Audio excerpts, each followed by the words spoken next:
करुणा मुंडे आणि धनंजय मुंडे यांच्यातले संबंध हे लग्नासारखेच होते असं माझगाव कोर्टानं म्हटलंय। त्यांनी 2 मुलांना जन्म दिला, हे एकाच घरात राहिल्याशिवाय शक्य नाही।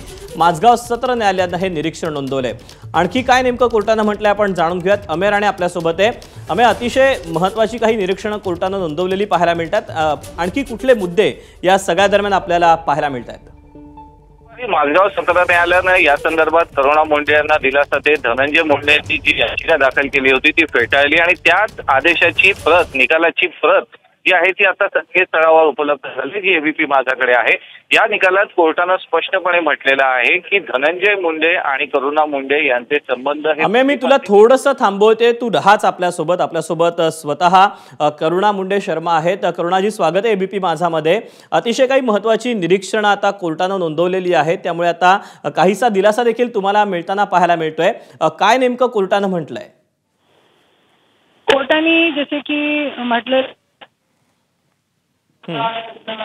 ही संबंध होते, त्यांनी जे सगळे पुरावे बघितलेले आहे ते बघून त्यांनी स्टेटमेंट दिलेला आहे आणि त्यांच्या मी न्यायाधीश साहेबांच्या मला न्याय दिला त्याच्यासाठी मी खूप खूप आभार मानते। आणि लग्नाचे संबंध होते तरी पण 2 मुलं झालेले आहे।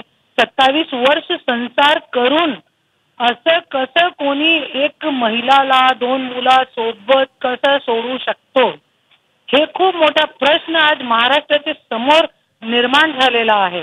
आणि अजितदादाला पण मला असं वाटते की त्यांचे पार्टीच्या एक आमदार जे आहे, जरी अशी एक महिलाला 2 मुलं करून लग्न करून असं करताय की फक्त ह्यांना असं वाटते की मंत्रीपद आहे तो आपण पण करू शकतो, आपण आमदार आहे तो काय पण आपण करू शकतो, पण असं नाहीये। न्याय व्यवस्था आता आपली जागरूक आहे।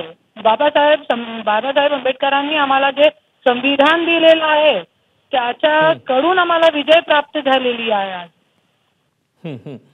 मात्र करुणाजी, आता कोर्टानं तर एकीकडे तुम्हाला काहीसा दिलासा देखील दिलेला असला तरी या पुढची तुमची पावलं नेमकी काय असणार आहेत? 100% आज आता तो ये काय मोठी गोष्ट झालेली नाहीये, लग्न तो आमच्या होताही, पण याचे पुढे जे आहे आमच्या जे डोमेस्टिक व्हायलेन्स आहे, खूप आमची जी स्टोरी आहे व तो खूप हिस्टोरिकल आहे। आणि याचे पुढे जो आमच्या केस आहे ज्याच्यामध्ये माझी आईचं निधन आहे, माझी बहिणीसोबत बलात्कार आहे, मला जेलमध्ये टाकणं आहे, माझ्यावरती मारहाण गुंडे लोकांनी केलेली आहे, माझे मुलींना उचलून गेले होते, हे सगळी जे गोष्ट आहे डोमेस्टिक व्हायलेन्स मध्ये पुढे बघण्यासारखी होणार आहे। करुणाजी, धन्यवाद आपल्या सविस्तर प्रतिक्रियेबद्दल। एबीपी माझा, उघडा डोळे बघा नीट।